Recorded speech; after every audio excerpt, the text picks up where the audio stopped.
Ya, Saudara, saat ini kita sudah terhubung dengan Kepala Badan Meteorologi, Klimatologi, dan Geofisika, Ibu Dwi Korita Karnawati, untuk mengetahui bagaimana situasi terkini. Ibu Dwi Korita, selamat pagi. Terima kasih atas waktunya. Ini sudah bergabung bersama kami di Breaking News TVRI. Bu Dwi Korita, ini bisa dijelaskan sejauh ini bagaimana curah hujan dan juga bagaimana apakah ini masih dalam kondisi yang normal, apalagi kalau kita ketahui ini terdapat banjir hampir di seluruh Jabodetabek, Bu.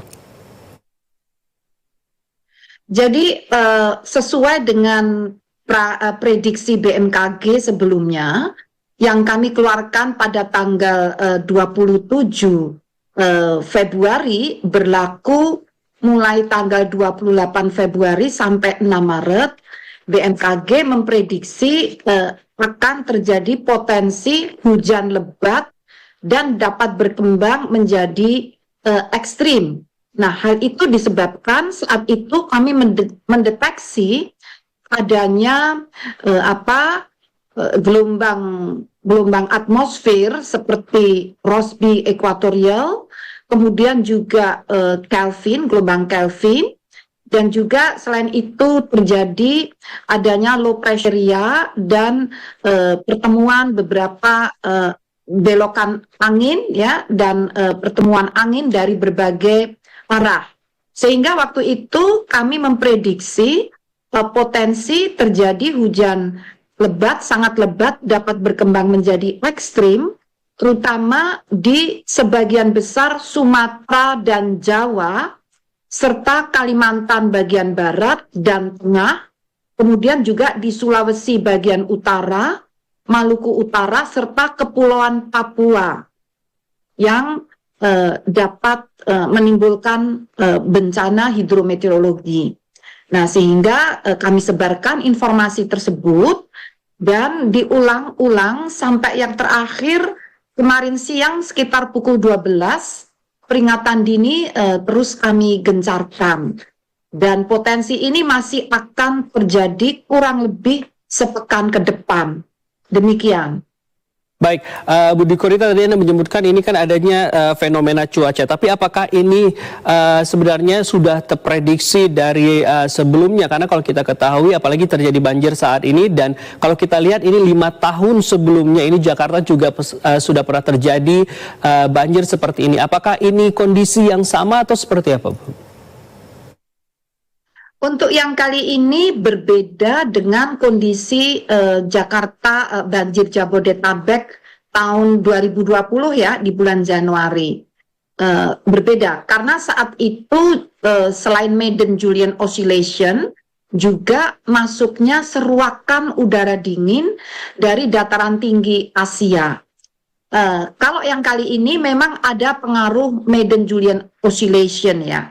Kemudian juga adanya pengaruh tadi gelombang atmosfer, serta juga adanya pengaruh kondisi lokal itu. Jadi tidak jadi ada kumpulan awan-awan cumulonimbus yang sejak kemarin kami mendeteksi ya, itu memenuhi di area Jawa Barat hampir penuh ya, termasuk Jakarta ada kena di situ, Banten. Dan juga ini juga ada di wilayah Sumatera dari selatan, berlanjut hingga sampai ke arah Jambi dan Bengkulu, Sumatera Barat. Jadi fenomenanya tidak sama persis, tapi yang sama adalah fenomena Madden-Julian Oscillation, kemudian juga sirkulasi siklonik juga terjadi ini di wilayah Samudra Hindia, Barat Daya Bengkulu, ya, sehingga mempengaruhi juga gelombang tinggi serta adanya Rossby Equatorial atau gelombang atmosfer. Demikian. Bu Dwi Korita, ini kalau misalnya berdasarkan data dari BMKG sendiri, apakah ini dapat diprediksi kapan puncaknya? Jika Ibu tadi menyebutkan 28 Februari hingga 6 Maret, ini apakah ini menjadi puncak ataupun juga 2 hari lalu ini akan menjadi puncaknya? Jadi sebetulnya prediksi kami katakan dari 28 hingga tanggal 6 Maret. Nah, itu puncak itu biasanya jadi mulai dari agak melemah, semakin meningkat setelah puncak ya berarti diprediksi sekitar ini ya sekitar inilah ya. Kemudian akan sedikit melemah, namun nanti akan fluktuatif, meningkat lagi. Begitu. Jadi kami masih memprediksi sampai sepekan ke depan masih ada potensi. Meskipun intensitasnya melemah, kemudian periode sepekan berikutnya dapat menguat kembali. Oleh karena itu, kami terus mengulang-ulang mengupdate informasi dan peringatan dini kami gencarkan, karena itu salah satu cara bagaimana mensikapi sesuatu yang tidak pasti. Itu harus selalu diupdate dan diulang-ulang. Demikian. Bu Dwi Korita, ini kan tadi berdampak juga tidak hanya banjir, namun juga ini terdapat juga gelombang tinggi yang kemungkinan akan terjadi. Ini daerah-daerah mana saja yang kemungkinan akan terjadi gelombang tinggi, apalagi untuk sistem pelayaran kita di Indonesia, Bu? Nah, terutama di perairan Samudra Hindia, ya tadi kan ada sirkulasi siklonik ya di barat daya Bengkulu, di Samudra Hindia, dan perairan barat Aceh. Ya, ini perlu diwaspadai karena pengaruh sirkulasi siklonik tersebut. Jadi gelombang tinggi itu juga akan berdampak di perairan tersebut. Berarti yang hingga saat ini menjadi prioritas adalah perairan di Bengkulu dan juga di Provinsi Aceh. Lalu bagaimana Bu koordinasi sejauh ini dengan Badan SAR, kemudian dari BNPB sendiri untuk mengkoordinasi dengan dan juga mengatasi cuaca ekstrim saat ini, Bu? Jadi sebetulnya kami koordinasi itu sejak sebelum ada cuaca ekstrim. Jadi saat tidak ada bencana kami melakukan koordinasi ya. Nah, khusus untuk cuaca ekstrim, koordinasi kami lakukan hingga tadi malam menjelang pukul 1 sampai pukul 1. Karena itu kita mendeteksi awan-awan yang terdeteksi dari satelit dan radar itu masih masif bergumpal di atas wilayah Jawa Barat sesuai prediksi sebelumnya. Sehingga kami perlu untuk terus mendampingi pihak BPBD. Kami komunikasi dengan Kalaksa BPBD Jawa Barat, dengan SAR di Bandung, juga dengan di Lampung, ya, juga di Bengkulu dan Banten. Jadi terus, apalagi semakin memuncak koordinasi itu dikala sudah siaga seperti atau darurat seperti tadi malam. Bu Dwi Korita, ini kan kalau kita lihat kemarin dalam 2 hari terakhir ini intensitas hujan tinggi. Tapi apakah saat ini intensitas hujan ataupun juga banjir maupun juga longsor yang terjadi di Jabodetabek khususnya sendiri ini akan meningkat dalam hari ini ataupun juga hingga tanggal 6 Maret mendatang? Trennya kami masih melihat ada potensi peningkatan ya, kurang lebih beberapa hari ke depan, namun kemudian nanti akan sedikit melemah dan kami memprediksi kewaspadaan itu masih terus perlu ditingkatkan hingga akhir Maret. Namun kondisinya fluktuatif ya, jadi ini misalnya puncak, kemudian nanti berangsur-angsur melemah, kemudian selang beberapa hari lagi meningkat. Dan ini juga tergantung dari fenomena penyebabnya. Misalnya ini Madden-Julian Oscillation ini akan semakin meninggalkan Indonesia, ya. Kemudian sirkulasi siklonik itu juga akan semakin melemah, itu, dan gelombang ekuator biasanya bertahan agak lebih lama. Seperti itu. Jadi poinnya memang kewaspadaan bahkan kesiapsiagaan masih perlu dilakukan di beberapa wilayah yang telah kami prediksi.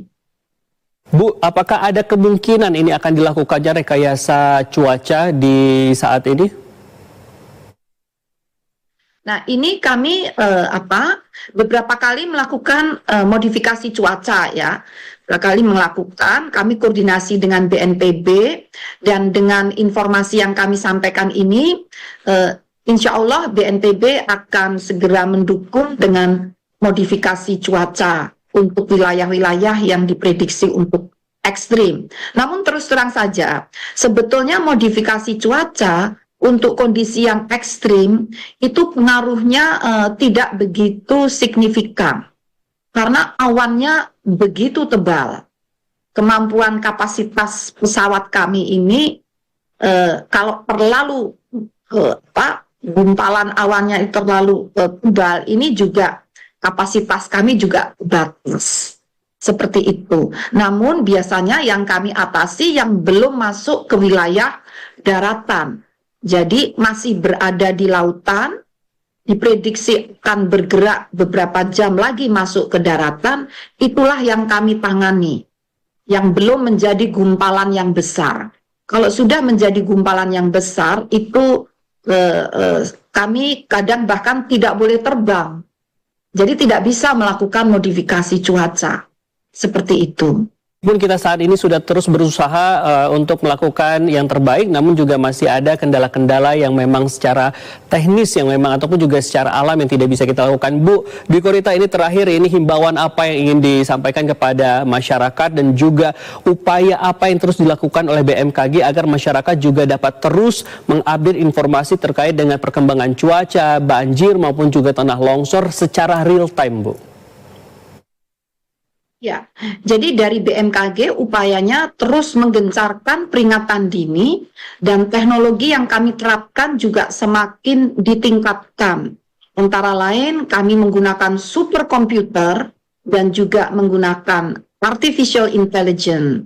Namun hal itu tidak akan berarti apabila peringatan dini yang sudah digencarkan sejak katakanlah sepekan yang lalu hingga sampai kemarin itu tidak ada respons.